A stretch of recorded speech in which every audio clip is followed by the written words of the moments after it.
Hello student, this is Suman Sharma from SVM Cinedish and this is the next video for class 7. Here the chapter is Physical Change and Chemical Change part 3. In this video, we will continue with the topic Chemical Change and here is some activity.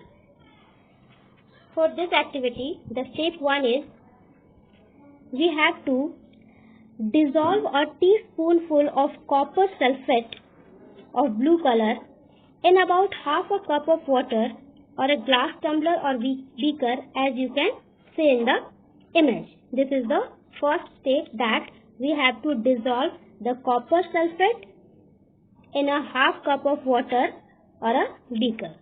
The color of the copper sulfate is of blue, so it is called blue vitriol or Neela Thotha.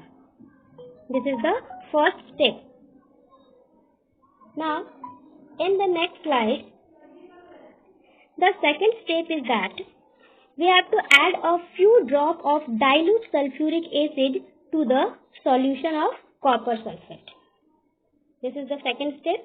And in the third step, we have to drop a nail or used shaving blade into the remaining solution as you can see in the image. That this blue color indicates the copper sulfate solution and we just dropped a nail, that is iron, in the copper sulfate solution. This is the third step. Now, in the next step, here, wait for half an hour and observe the color of the solution. After half an hour, when we observe the solution, then we find that the color of the copper sulfate solution, that is of blue color, is changes into the green color. Now this solution becomes the ferrous sulfate solution. Here in the next slide, we have to compare it with the color of the sample solution saved separately. Now there is a change that we notice are due to the reaction between the copper sulfate and iron.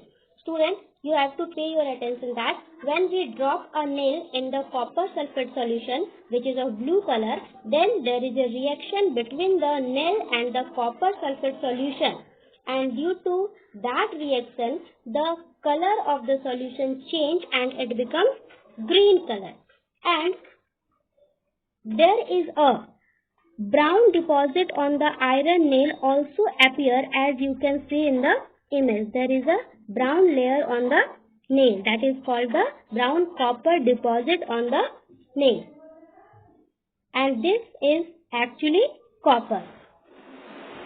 In the next slide, here in the seventh step, that the change of the color of the solution from blue to green is due to the formation of iron sulfate, which is a new substance, and we know that when a new substance formed, then there is a chemical reaction. So when we drop a nail in a copper sulfate solution which is of blue color, then its color changes into the green, and that green color indicates the formation of iron sulfate, which is a new substance, so there is a chemical reaction. Now in the next step, the brown deposit on the iron nail is copper. On the nail, there is a layer of brown color also appear on the nail, and that brown deposit is the copper, which is another the new substance formed. So there is two chemical reaction takes place in this activities. Now the reaction would make that we have used copper sulfate solution which is of blue color and dropping the iron, that is nail, and it forms the iron sulfate solution which is of green color and a copper, that is brown deposit on the nail. This is the reaction for the previous activity. Now the another activity is that the reaction between the baking soda and vinegar. Students, we all are familiar with the word baking soda and vinegar. So the first step is that we have to take a teaspoonful of vinegar in a test tube and add a pinch of baking soda to it. In this beaker, there is a baking soda And when we pour the vinegar in the baking soda, then there is a hissing sound also appears, and along with this hissing sound, there is a bubbles also appear, and that bubbles indicate the presence of the gas coming out, and that gas is carbon dioxide. So carbon dioxide is formed here, a new substance between the reaction between the vinegar and baking soda. So there is a chemical reaction here. In the next slide, here the reaction is we use vinegar, that is also known as acetic acid, plus we add baking soda to the vinegar, and another name for the baking soda is sodium hydrogen carbonate, and the new substances formed are carbon dioxide and the other substances. So this is the first chemical reaction in this activity. Now in the next step, what we have to do? We have to use this carbon dioxide gas, and we have to pass this carbon dioxide gas to the lime water with the help of tubes. With the help of tubes, we have to pass this carbon dioxide gas to the lime water. This is the fourth step. Now, in the fifth step is that when carbon dioxide is passed through lime water, then there is a reaction between the carbon dioxide and the lime water, and the new substance, that is calcium carbonate, is formed.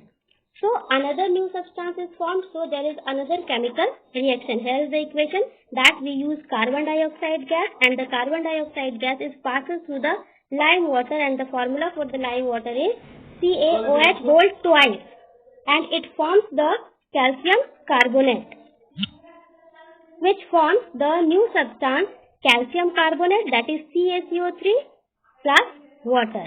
And what indicates the formation of calcium carbonate is that the color of the lime water changes into milky color. So this change in the color indicates the formation of the new substance, that is calcium carbonate. Now in the next slide, there are some more examples of chemical changes. We know that the explosion for the fireworks is a chemical change, because in the explosion it produces heat, light, sound and unpleasant gases, and that all pollute the atmosphere. So there is a formation of heat, light, sound and formation of evolution of gases. So this is the example of chemical change. Another example is that when a mango is ripened, it produces a change in the color as well as smell. As you can see that the raw fruits have a green pigment called chlorophyll. As you can see in the image that the green pigment due to the presence of chlorophyll. And during the ripening, change colors in which the green color changes into the new pigments red and yellow. Here this is the green pigment, and when the chemical change takes place, then the color is changes into either red and yellow pigment. So this change is the pigments brings about the change in the smell of the ripe mango as well as in the color. So these are all about the examples of chemical change. So student, you have to read and write it very carefully in your copy. Thank you so much.